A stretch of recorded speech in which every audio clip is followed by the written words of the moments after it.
and they are coming to class at 5 p.m.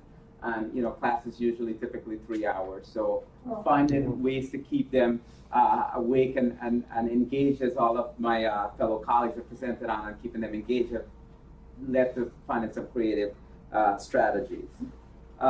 So where we're at in current nursing education, currently in nursing education, there's two organizations that we kind of listen to that help to sort of how curriculum and how pedagogy is evolving. And one of them is the Institute of Medicine, and their quality chasm has identified serious gaps in patient safety, quality of care, and have fueled the debate on changes that are required in healthcare professional education. Now, this started way back in 1999 when there was a study that found that there was 98,000 patients that died from medical errors, and it was called "The Error is Human." And since then, they have started to make changes that have continually affected the way hospitals work and so on and so forth. Then the thing about nursing education, it's always follows medical model and is a few years behind. But QSIN is quality and safety education for nurses, and this project is being funded by Robert Wood Johnson Foundation. And this organization actually defined competencies for integrating a quality and safety framework. And they actually have these 6, what they call QSIN learning competencies. And the 6 are patient-centered care, teamwork and collaboration, utilizing evidence-based practice, quality improvement, safety, and using informatics, which is the technology part of nursing education. So how do we, as faculty, integrate some of the QSIN competencies? As faculty, we integrate the knowledge, skills, and attitudes that define these 6 competencies. It is clear that how we teach define our attitudes and behavior. We all know that lecture alone rarely achieves changes in behavior and attitude. Then, as nursing faculty, we grapple with content explosion in knowledge and technology. Look, when I went to school and I took pharmacology, there was one blood thinner called Coumadin. That's it. I had to learn one drug. Okay? There was heparin and Coumadin for my anticoagulation, and that was just in the late 90s. Now I have to teach students. Some of you may have seen the commercial. There's Pradaxa, there's Eliquis, there's Xarelto, there's Coumadin, there's Lovenox, and they go on and on. And that's just one example of one type of drug that we have to teach our students in.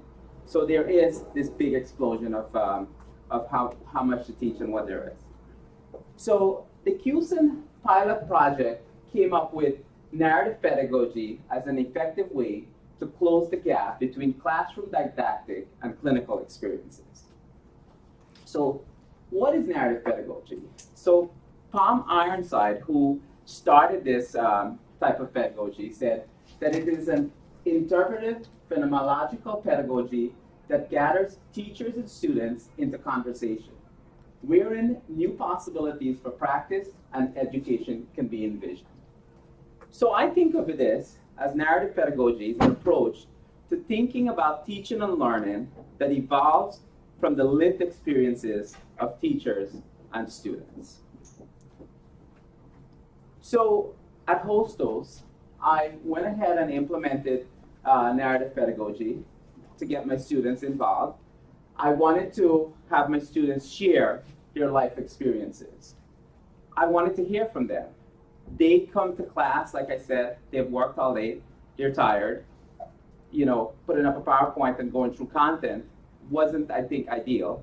So by them sharing their life experiences, and the way I mapped this was to whatever the content we were doing, and I'll get into some of the things in a second.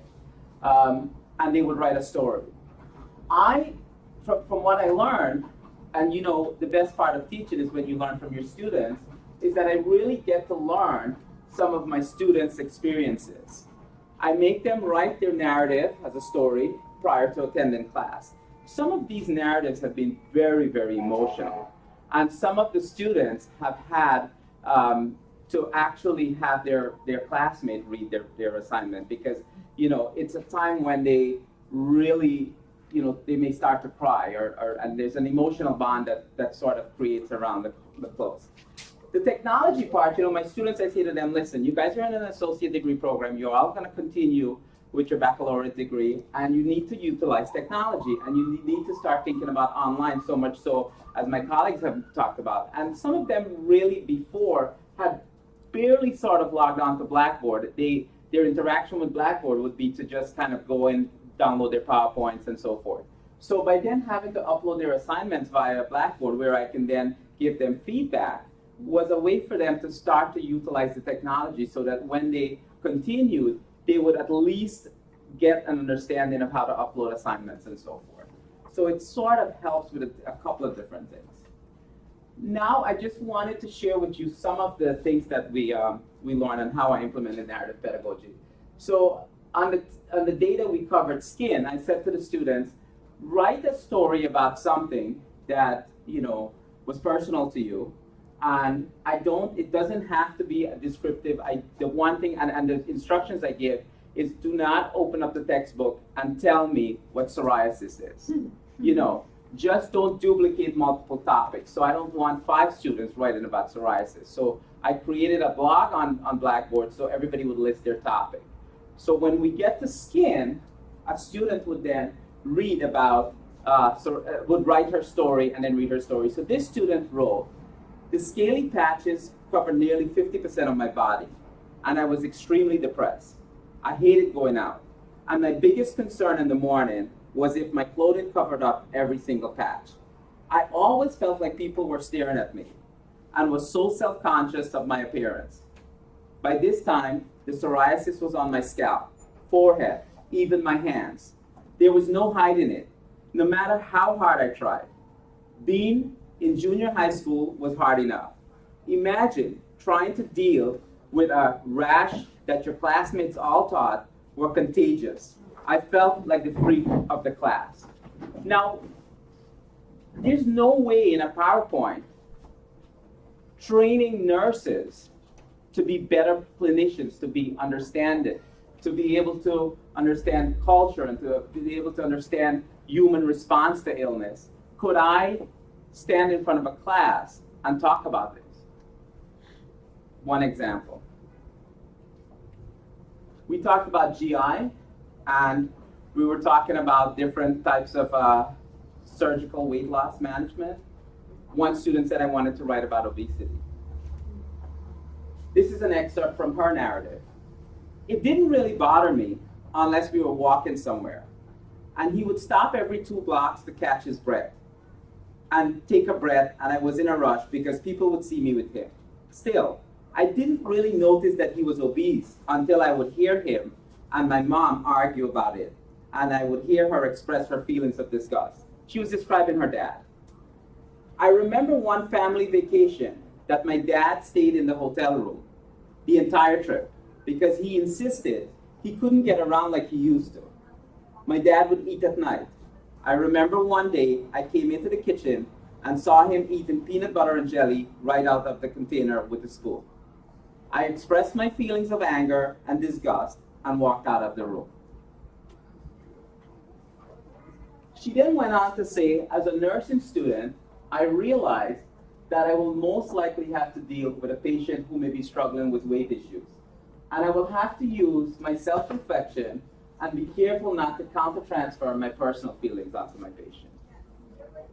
Again, I just can't stand in front of a classroom and teach this by a PowerPoint or, it's very powerful, very powerful. I found that it brings us together as a class by students sharing their stories, and the stories have been on and on, stories of students in the military, seeing when we talk about trauma, and so on and so forth. So, so far it's been working really well, and the students here at Hostos absolutely look forward to sharing their stories. And some of the issues I have is that the week when we're ready to cover the topic, they're like, oh, I didn't get my story written, and there's a little bit of shuffling around sometimes, but they really do enjoy writing their stories. Okay, I think we made it for lunch.